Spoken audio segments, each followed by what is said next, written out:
Okay.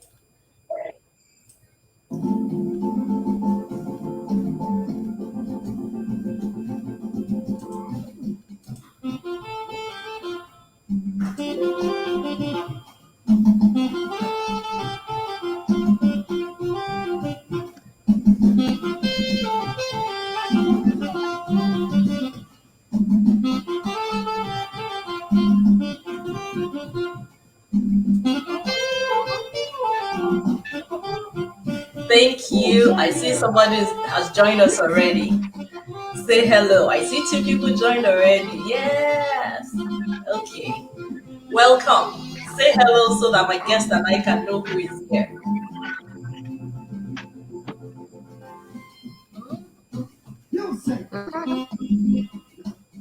You all know I like to dance. You know. We must find how music must enter somewhere.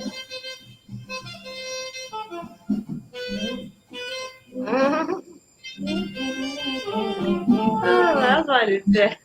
Oh, we have comments here. Hello. Oh, you didn't give. Hello. Hello.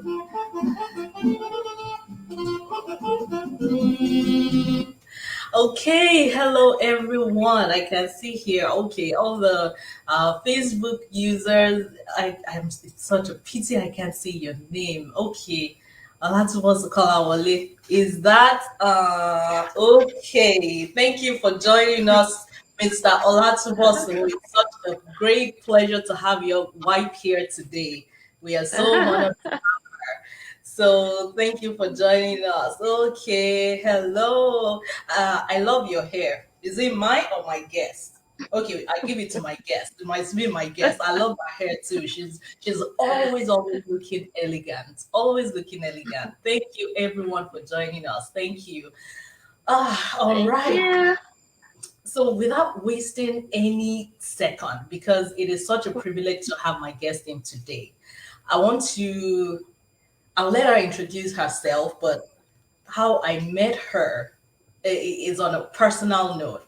She has been a friend for, we're just calculating it now, about 13 years. We met Yeah, when we were 13 doing our, years. yes, youth service years.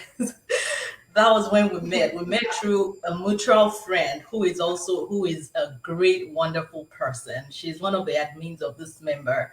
She's known as T Mode, but we know her as Tayo. And I've known Tayo Yeah. for donkey years. So we met through a wonderful mutual friend, and she has also been a great person since I met her.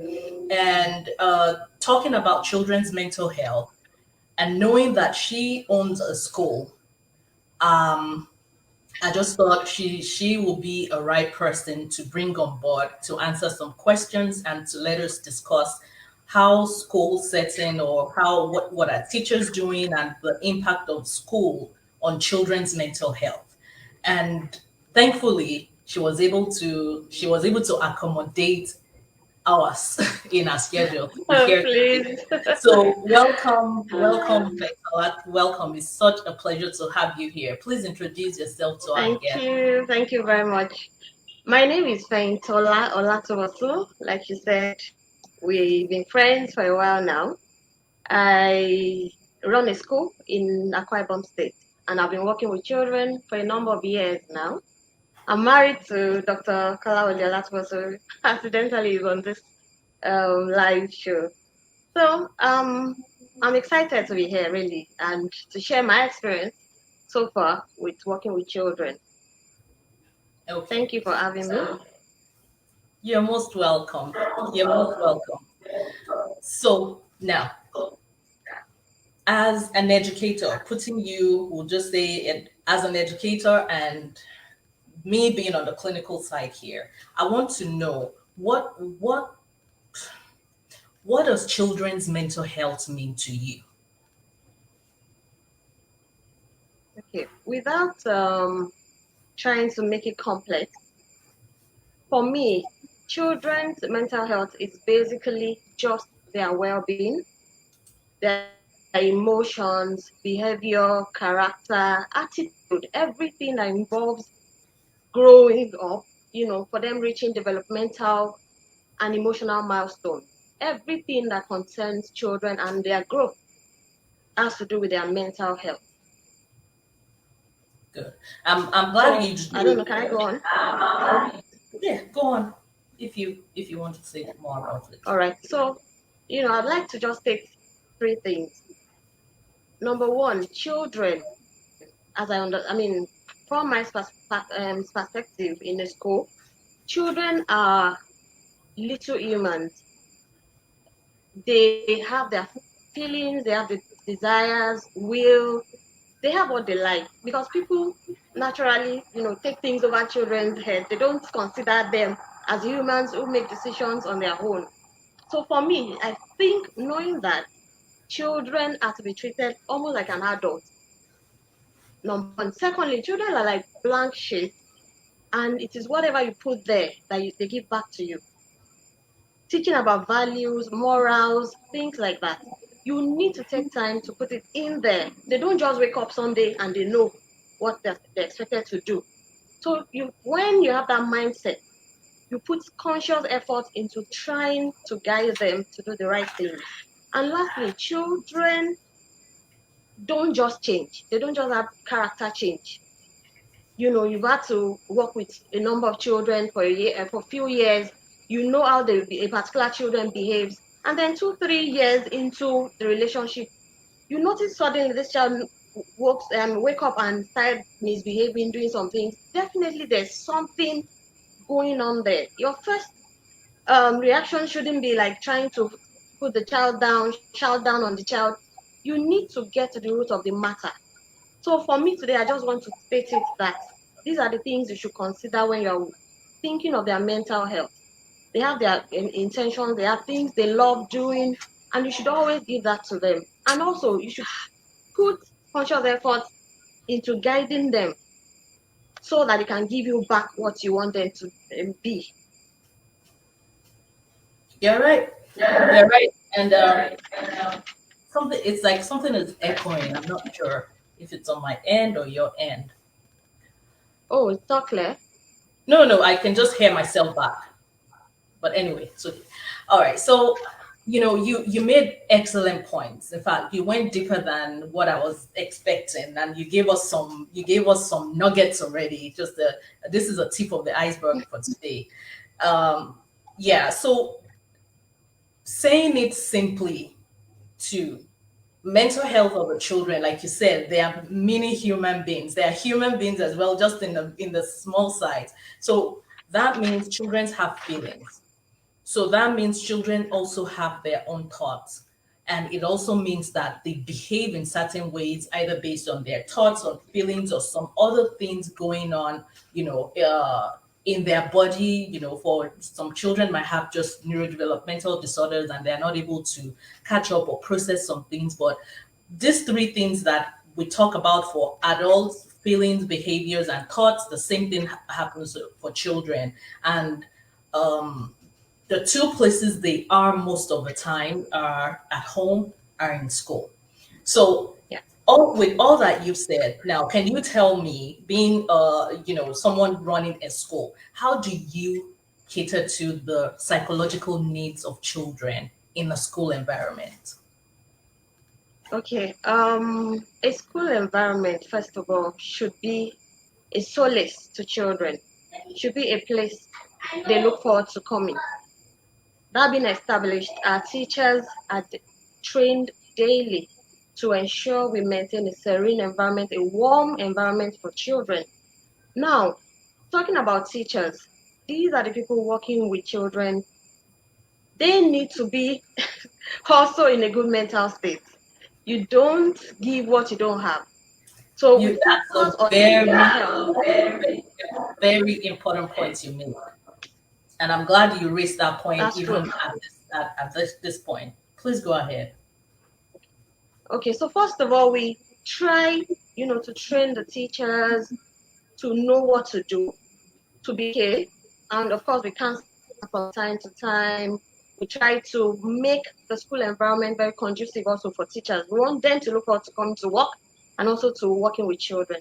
Now, working with children, the first and important thing I tell anybody is You need to have a big heart.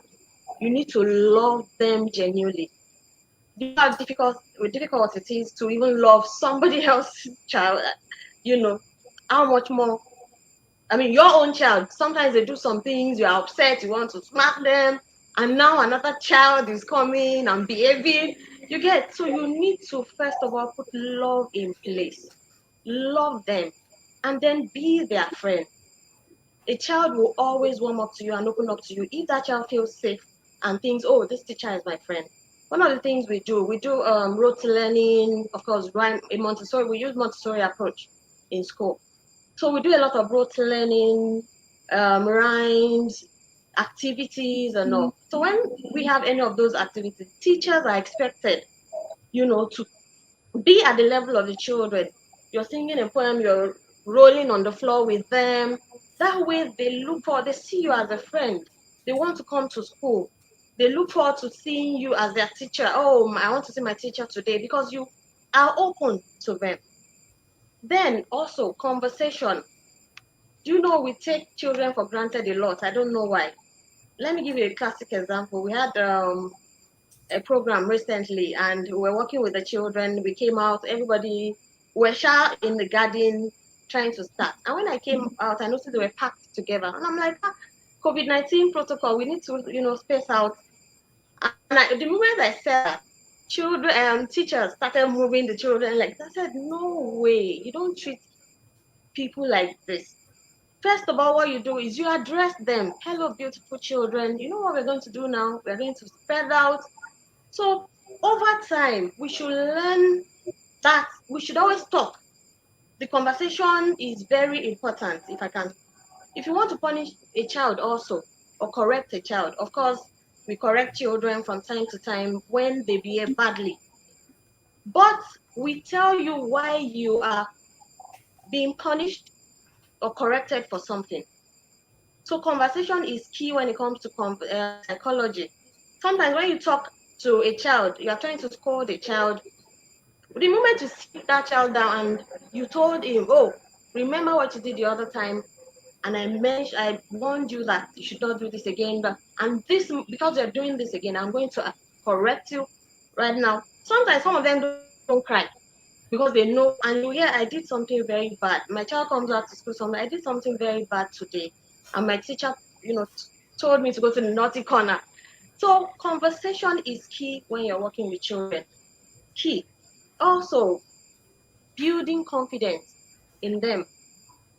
How do you do that? You engage them in activities, role playing. Some of the things we do at prime care schools. We have pupil of the week. They are going to be the ones responsible for some duties in class that for the week. We take turns in prayers. You are going to lead prayer from time to time. You come to address other people.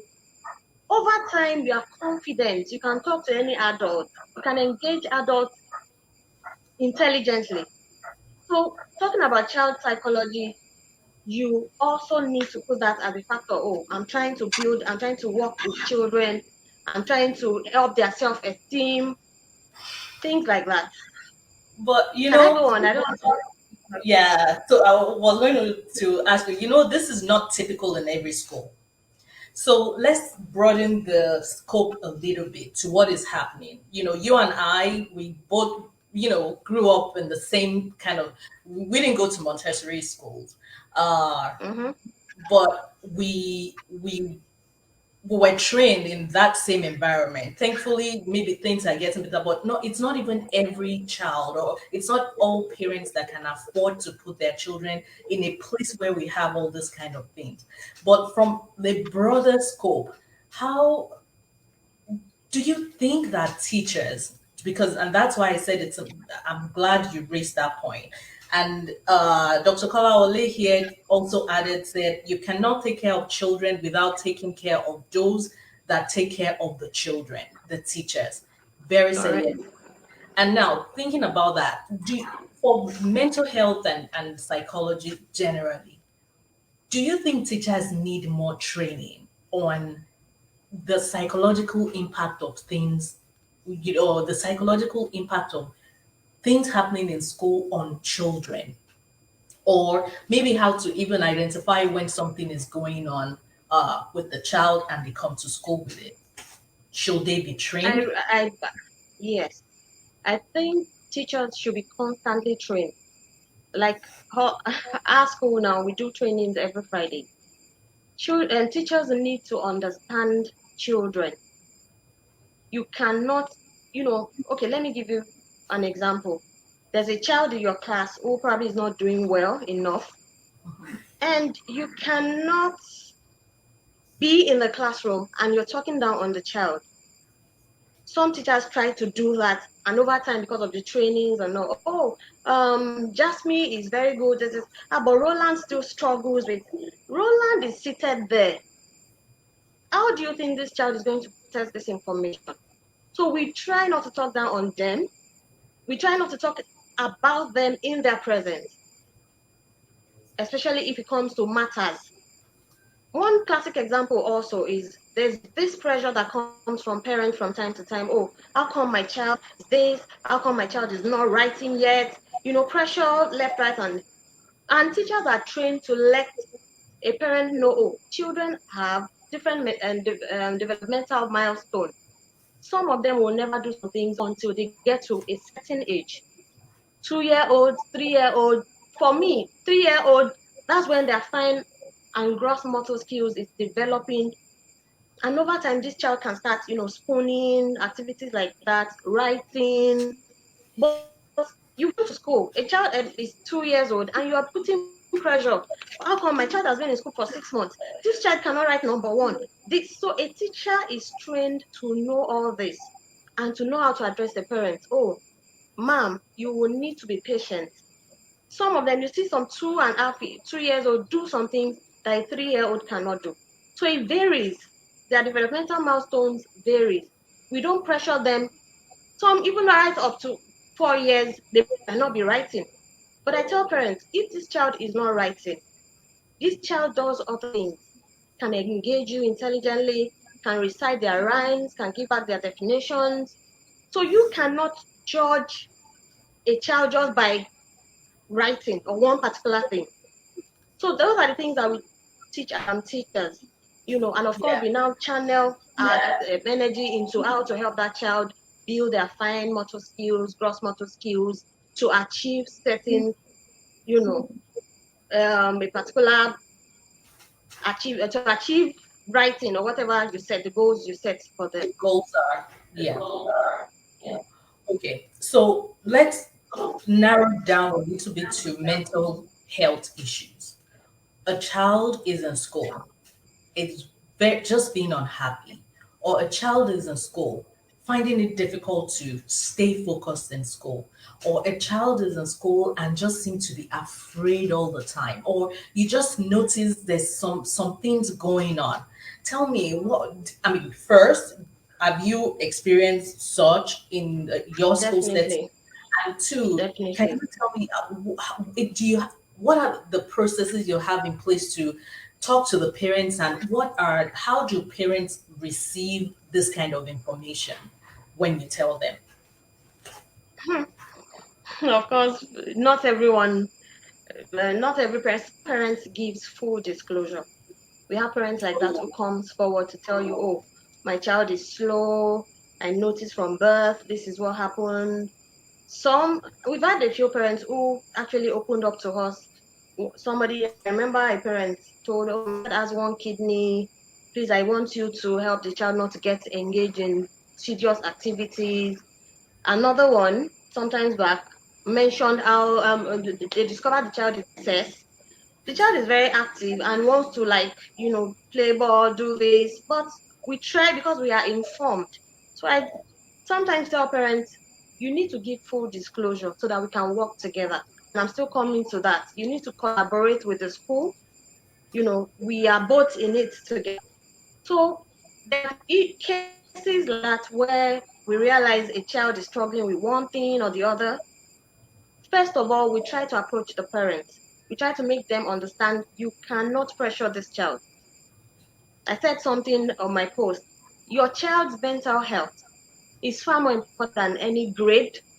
any unhealthy competition because your other friends' children are doing this, doing that. How come? Just settle it in your mind. My child will do whatever he's supposed to do at their pace. So we try to tackle it from talk to parents one on one. These are the things. Okay, for a child who is struggling with one thing or the other, the last time we had somebody with a level of autism, we try to find out the other things that interest this child. When it comes to music, dancing, doing a drama, she wants to always come forward. Of course, academically, she's struggling. So what we do, we make sure we engage her more in things that this child likes. A child that does not have flair for something, if it is math, whatever, what is the interest of this other child? You play to their strength, you get. So we've Yeah. had instances like that where issues like that will come up, but we try. And of course, we do not, for the child involved too, you don't make it obvious that, oh, you're not doing well. We do individualized teaching. If you are in a class of maybe 4-year-olds, you are supposed to be doing a certain number, numeracy, whatever you're supposed to, and you're not meeting up to, we are going to step down a bit for you particularly. So what you do in class will be slightly different from what others we are giving homework, giving if other people are writing 300 to 400, for example, numbers now.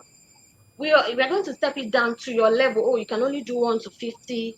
And then we try to add effort. We try to work with parents. We tell them what to get and put up in the house and So things like that. So it happens. do you? So but you don't have instances of maybe a child being suddenly withdrawing and not playing with other children like he or she used to play, I have a or long list you of that. notice the grades just start going down. This has been a good student, but now the grades are falling. When things like that Yeah, happen, what do you do? Or other than reporting, do parents usually take anything like that serious? Well, do they take it some seriously or not? some parents do, while other parents are going to be like, what are you doing to my child in school? How come this child is doing this? Blah blah blah. So it can go both ways. But we've had many situations like that. Let me start with my son. I remember when he was 6 year old, he's always bubbly in class, very active, very outspoken. And over time, within that period of time, he was so withdrawn. He snaps at his, classmates in class. And the teacher was so concerned. What is going on? Something is wrong. Of course, when you see a child behave that way, your first instinct might be, what's that? Don't you know it is wrong? Blah, blah, blah. You want to but I called him, I sat him down, I spoke to him, and I'm like, what is the problem? And he just, started crying. I'm like, I don't know. And he said, I don't know if daddy will ever is coming back because around that time the dad was transferred out of town. You know, I'm talking about a 5 going to 6 year old. And he just was, started crying. I'm like, is daddy coming back? I don't know if he will ever come back to us. And all. And I had to talk to him and encourage him. I'm here with you. The dad calls every time. So things like that can affect a child in school. I mentioned in the beginning of this show, I said that any change you notice in your child that has not been there before, there's a stressor, there's something causing it. Another instance, a child who is always so withdrawn, so sad, when everybody's playing and running around, she's just there. And we try to bring her out of her shell. We try to play with, engage her more, do things, do this, do that. And she's just not opening up. And over time, we now had to try to dig in. How does this child, of course, we invite the parent. And thankfully, the mother was very, open to us. Coming. Oh, that she has noticed it too. This is what. To cut the long story short, we realized that someone was actually touching that child at home, sexual abuse. And she had to open up, oh, our house help, this is what she does. she tries to do this and she threatens me that I cannot tell my mommy. This, so there will always be issues like that. Lastly, let me give one more example. There's another one like that who became very aggressive all of a sudden, fighting in class, doing this again. So it is very important to always look at what, I mean, try to find out what is actually causing it, as to, oh, how the child is behaving. That child is not the problem, really. Something is causing it. And at the end of the day, the parents were having issues at home, fighting every day. It was affecting the child mentally. So definitely that child comes back to school, not looking forward to work, bored, I mean, or upset and angry for nothing.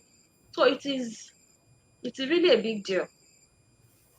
I mean, you made very important points. And yes, so I think this is a good time for me to just highlight some things on the mental health perspective. So the behavior, like I always said, behavior, even for us as adults, sometimes you will notice you're just not, you're just like, oh, I'm just not in the mood today. Well, you're just not in the mood today. If you really think about it, there probably something happened. Maybe you heard the news. Maybe you read something when you woke up. When you woke up, you took your phone. You read a news that really that you didn't like, or maybe someone spoke to you some in a way that you're not happy. But there's always a trigger or a stressor somewhere. The same for children. And Okay. now, children do have mental disorders. A child can be depressed. A child can have anxiety. A child can have attention and hyperactivity disorder. A child can have Mm-hmm. traits of conduct disorder. We typically don't like diagnosing any child, anybody with bipolar disorder until like 18 years old because they're still personality is still Oh, forming, different things are still going on. So that is usually late. But anxiety, depression, attention deficit, conduct disorder, even some other ones that I just don't want to mention because people will have questions that I cannot answer. And I just don't want to throw them out there so that people don't, I don't want to give information that people will just go with without really understanding it. But let's just stick with these three with attention, depression, anxiety, and ADHD. You see, the depression part, there are even children that do go ahead to take their own lives. People think that when we talk about suicide, hmm. it is something that it's only adults that do it. Children do it as well. Read go on Google, go search for it, and you're going to see children, and you will see the pattern. Like, is like, maybe somebody told me in school, I didn't know that was happening, or the child even sometimes will tell the parents, but parents will think that, what do you know? Or maybe because this just happened and they ignore it. And they do this as like, how can it happen? Sometimes they use their bunker, Hmm. they use it. Sometimes they use the fan. Sometimes they use a toy. I've read so many stories. Wow. So these are some of the things that can happen to children. A lot of times, with anxiety, some of them can have nightmares. Some of them will be bedwetting beyond the time they're supposed to bedwet. Some of them can start regressing because something is Hmm. going on. All those things should not be ignored. I mean, you can see them, somebody that is maybe 10 or so can start sucking or can start, you will just start noticing changes. And then the one with the school academics, things changing is very common. Then when they start Yeah. withdrawing from their friends or they start wanting to mingle with some kind of friends that are raising red flag, we should not ignore these things as parents. So now, some of the triggers of mental health issues, it doesn't have to be a disorder. It might just be like an adjustment issue for a Exactly. person. Some of these things are, let's start with home. Sometimes, the parents might not be having a good relationship with themselves. Sometimes they might be Exactly. having parents might be having financial struggles that is affecting maybe what they are eating at home, maybe what they used to be able to have access to, they don't have it anymore. Maybe things are just not the way it used to be again in the house, and the kids are wondering what is going on, and they start Going getting on. really afraid.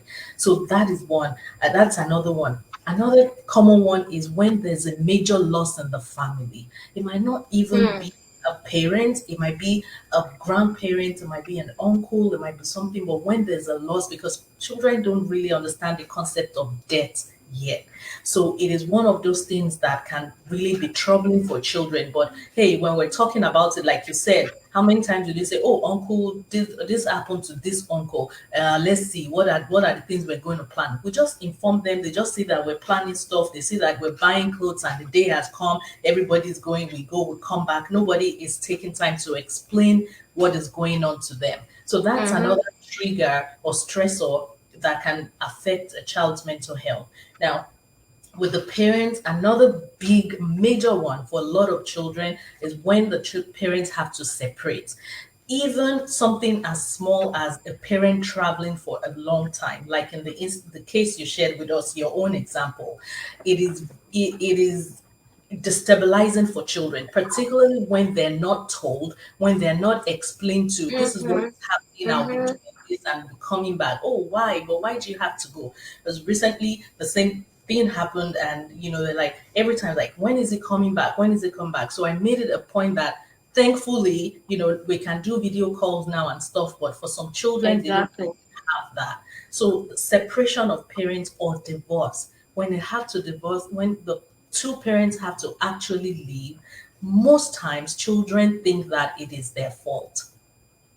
They think that it is their fault. They think that things were probably going well before they came into the picture, and now something is happening to dad and mom. They're not together again. They don't like it. And beyond that, sometimes the children are forced to be in the custody of a parent that they are not fond of, or when they're in the custody of the parent they're fond of, they even miss the other parent, and they don't like it. I recently had a client. She goes to one parent every weekend. She will go to this parent this Mm, weekend. She'll be with the other parent the next weekend. She doesn't like. She was telling me, "Well, I prefer it when I'm at my dad's place than my mom's place." But why? Well, because my mom's place, I don't really have my space. If I should go out before I come back, my step sister or something goes into my room and stuff like that. So this kind of things affect children. Another one is relocation. When kids relocate and they have to change mm. friends, they have to Leave change where their friends. they have to change school, they have to just meet, they have to now get used to a different way of doing things. It's not always easy for children. And other ones that are beyond their control, like, when something tragic happens, like robbery or an accident on the way. I remember even Post our traumatic. T mode.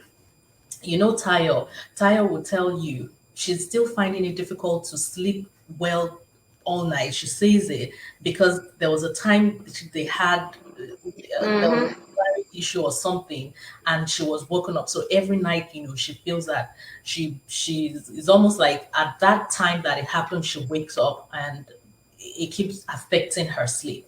So yes, sleep is another thing that parents should watch out for. Sleep pattern is one thing that parents need to uh, be paying attention to, Yes. when it's less or when it's too much than what it used to be. So when things that are beyond our control like that happens, tragic events, accident, robbery, something, an assault, even something as simple as someone embarrassing someone's parent, at a child's parents in their presence. Like, I remember a child that tells me she can remember how our aunts treated their mom when they were homeless and had to live with them. She could remember everything, and she feels really bad. She doesn't like the auntie, and it's part of the things that affect her till In today. affect. Yes. So children who live in war zone, children who are homeless, children who grew up in places other than with their parents for any reasons. I'm highlighting all those things so that we know that there are so many things that can happen to children, and even if they're masking it at home, they might not be able, because that's the environment, they really can't change it. They're a child there, and if they don't have parents watching out or paying attention, or parents that are even present, it can be an issue. Hmm. But in school, there are manifestations that teachers will see, and things that, those that are working with them in school can notice and they will see. And that's, Yes.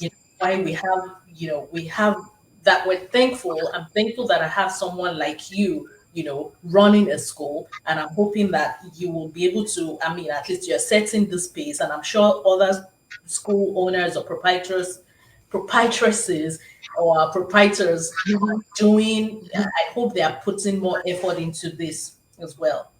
But um if you have a message for parents today, what would it be? It will be that your children will become what you are, so be what you want them to be, rather than they do what you do, rather than what you say. Okay, that's a powerful one. So you're telling me now that all the bad side of me, my children. Yes, you can be shouting and doing all that. Of course, they are watching. Okay, I need to change. Okay, I'm listening. Go So ahead. that's That basically it. okay. Then, beneath every behavior, like I stressed earlier, there's always a feeling, and beneath each feeling, there's a need. When we meet that need, rather than focusing on the behavior, we need to begin to deal with the cause, not the symptoms. Anything you see your child do and change, whatever it is, try to focus on what is causing it. Why is this child doing this? Definitely there's something. By the time you dig deeper, you realize it's not the child's fault. Something is going on. So we should just Okay. give more attention to Okay, our I have children. something to say on parents' behalf now. So you can't tell me now that schools too can they're not responsible for some things. Now, example, bullying. A lot of bullying, let me not say a lot, bullying goes on in school.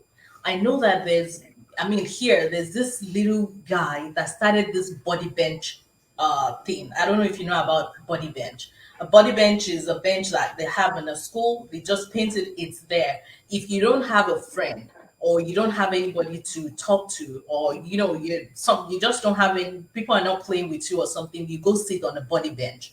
And if anybody sees you on that body bench, someone will come and sit with you to say, hey, I'm here.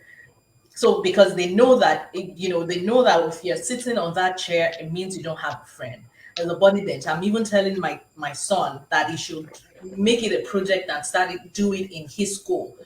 The body bench is one good idea. So bullying, let's talk about bullying, like children that are being rude to other kids, like to do things like this. How do you handle such?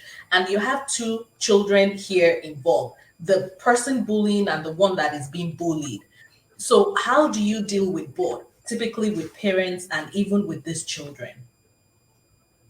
I'd like to say, when it comes to that matter, of course, school is very responsible, ensuring that they are well behaved.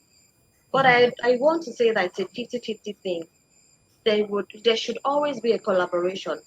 We try to, try to correct children, notice they have that tendency of bullying another child.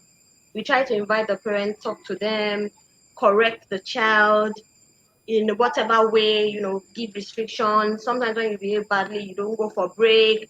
Of course, when I mean correct, we don't cane. We don't use cane on anybody's child. You You don't know, do our corporal responsibility, punishment. 80% of our responsibility is definitely educational.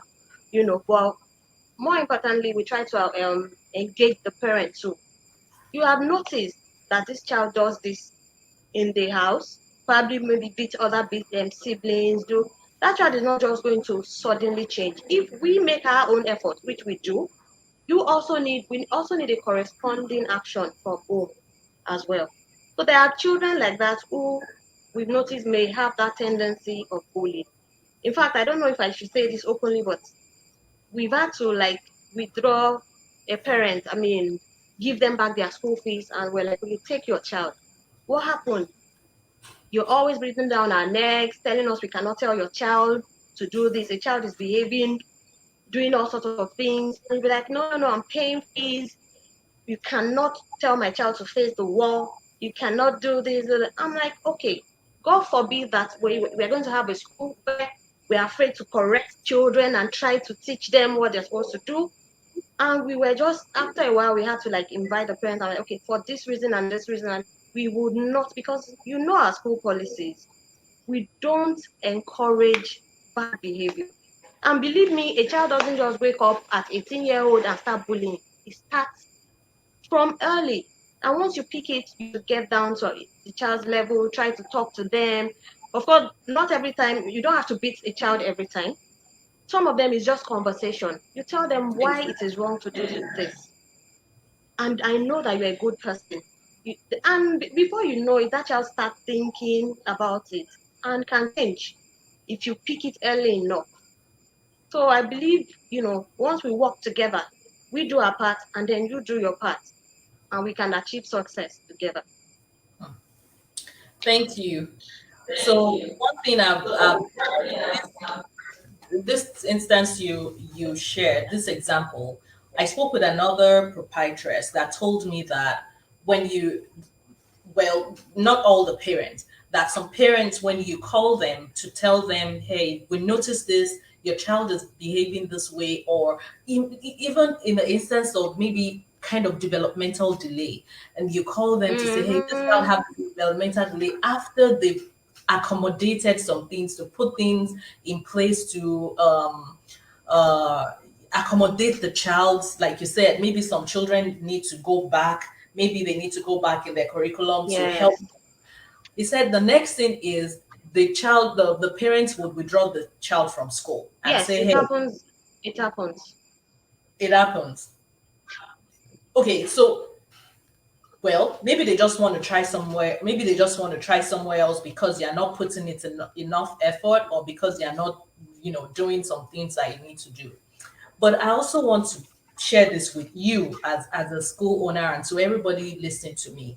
Um, I'm in the United States, but I grew up in the educational system up to my first degree in Nigeria and representing Africa. Uh, I must say that there's still a lot that our teachers need to know Yeah. when it comes to mental health, their mental health, so that they can help our children's mental health. So when the helping our children's mental health part, it comes to productivity at work, because that is their work, right? That's their job. So Yeah, being productive that's for true. them, it will be helping our children. We still have a long way to go. A lot of educators or people in the educational space still have a lot to know about, like signs and, red flags, or prevention, or even communication, when you talk of the things to do to support our children's mental health. And another thing is, when it comes to developmental delay, a lot of things that can be prevented, a lot of interventions that if they have early, if children have, Yes, that's true. it will help them academically, it will help them with their emotional development and things. I don't think a lot of educators know this, or they can see it. And another group is the accommodation for children with disabilities. I have a very good friend. She's been on this program before, and I talk about her a lot. Bolatito Fatoki. She works with, she is a special ed teacher. In your school, do you have special ed class? Yes, we do. We You have a do. few Oh, you too. get a round of applause from me. We do. Good. So that means you have a teacher that will take care of these children and give them that special educational needs for them. Schools that are out there that don't have this, if you know one person or two or so, please consider having it. Please consider putting it in place. And now there's even the movement to try and train teachers, because we have so many teachers in the world. We have so many teachers in every country, to train teachers with Mm-hmm. basic first aids, mental health first aids. If teachers know it, it's going to help a lot in early identification of issues. Yeah, that's true. Then we can have early intervention. Early intervention will then help give us a more impactful result if treatment has to be put in place for the child. And then when we have early intervention, early treatment, and we have a better outcome, then we're having better adults and better children. That's true. So, let's all think about this as the movement is coming, that teachers are now going to become our mental health first aid people. It doesn't take too much because it's mental health. It's something that is happening to us, happening to children. Once we know what to identify and we have proper referral channel, then it will help. Because, and I'm saying this because there are people that had to, that in school they did not even have a clue that maybe this child have is Like on a something is spectrum. going on. Mm. Yes, until they came here, they did not notice that anything was going on. The family eventually had to relocate so that they can accommodate the child, so that they can find something to do for the child, because in school they were just like, this child is not learning, this child is not learning. And the way the teachers would even say it, this your child, we've been trying this, we've been trying that, this is not helping. So when a parent is hearing there's something wrong with the child all the time, like in the negative way, they're like, okay, if you can't help my child, then maybe another school will help. And they resort to either homeschooling or the Hmm. result taken to another school. Remember, even change is not that good for children. So when you change them from school A to school B because they're not doing well and they start having other issues, how many times are we going to have to change these children, their school? So the intervention needs to be there so that we can have proper referral. And like you said, we all have to work together. So I'm Yes. so happy you have a special ed class, you have a special ed department. It delights my heart. And I would encourage any other school owner to please consider having this so that we can accommodate these children. And I'm sorry I'm putting you on the on the No, spot. it's okay. So now, you said you have training for your teachers every Friday, which is awesome. That's true. My I don't know. Do you incorporate mental health training, either mental health Well, targeted? well, not actively. I'm not going to say, oh, we do mental health every time, but No, you occasionally incorporate. we try. Yeah. Go ahead. Okay. So, but from time to time we try to. It's a wide range. We try to take a lot of trainings on specific different things. So that's one thing that we put in place. You mentioned, children having issues like that.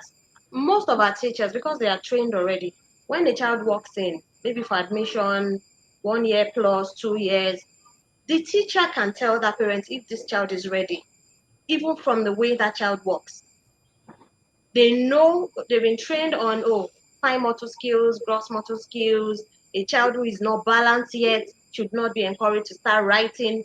You need to start doing activities that encourage fine development of the fine motor skills and things like that. And like you said, mental health should be widely accepted. I mean, we should see it as something that needs attention.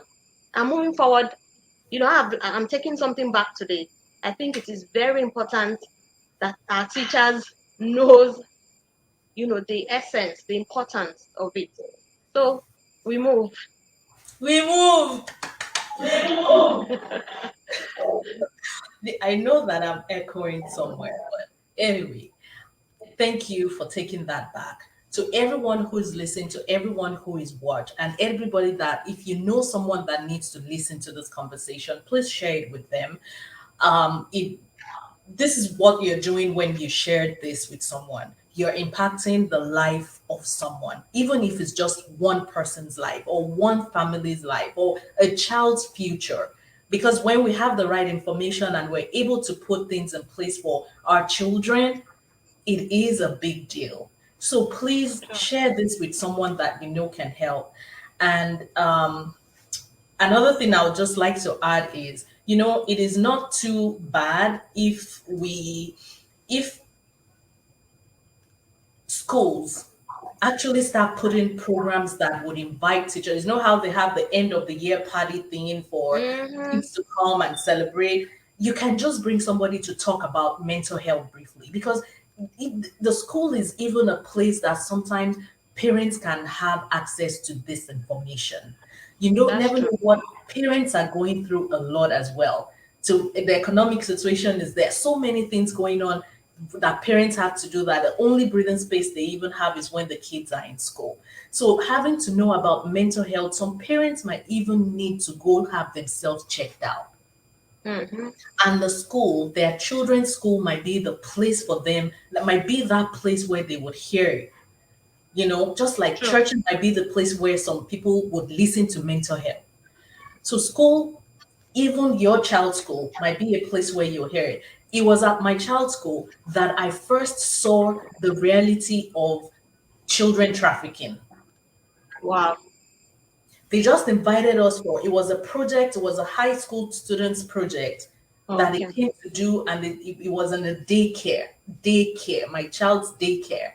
And they said parents who wants to come for this little thing, they will come. We were about 6 parents that came there. I was coming from work. I just went there, I sat down, and they showed us the video of how people are using children for child pornography. They Wow. showed us the video of how people are kidnapping and trafficking children.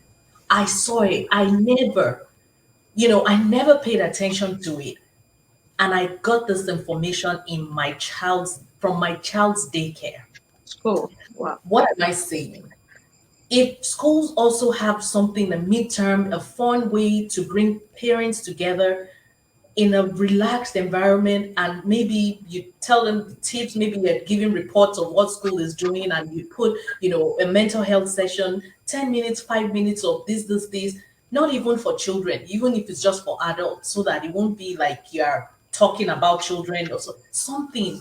It's also a good avenue for us to increase mental health awareness. So consider that. As so we have parents, you can reach children, you can reach the teachers. Yes. Someone reached out to me sometimes this year, and it was a child that went to the mom and said, "Hey, mom, remember the maybe camp or somewhere we went last summer? They were saying something about ADHD and all the things that they counted or that they highlighted and told us about. I see those things in myself. Do I have this?" It was a child. The child learned it from a camp that he went to. So even children can be left out. You never know where this information can help. It's true. And he was the one that actually called the mom's attention to it, and they were like, "Okay, let's look into what's going on." And then we did.